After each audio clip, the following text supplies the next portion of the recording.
And here we are, the first video of topic 3 of the intermediate pathway, Google Sheets. Now, same way we start just about all of our modules, we'll show you how to create, in this case, a sheet. So method, if you've seen, my Google Forms video, can't remember what other videos made at this point, but you'll probably know that I prefer to create everything in the Google Drive just to keep it organized as you make it. So I'm going to go over to my Google Drive tab. I pinned a tab up in the top left corner. So there's my drive.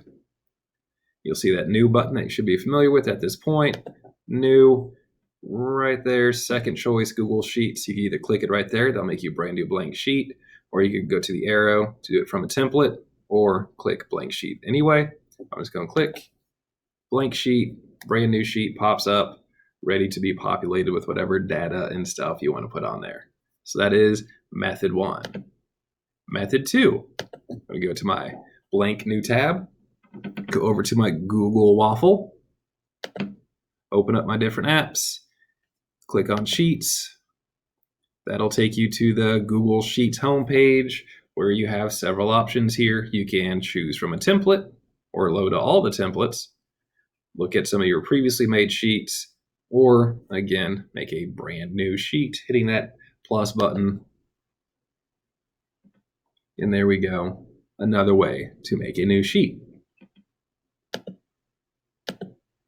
And if you don't feel like using the waffle, don't know why you wouldn't, but just in case, you could just type in Sheets.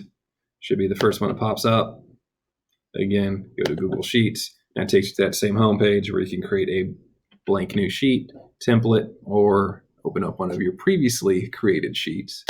Or last method, you just type in sheet.new. As you can see, I've done that before. That'll make you a brand new sheet as well. So once you have that sheet open, you can go ahead, you can give it a title, call it whatever you want, start populating, getting all that data in there. Like I said, automatically be saved to your Google Drive.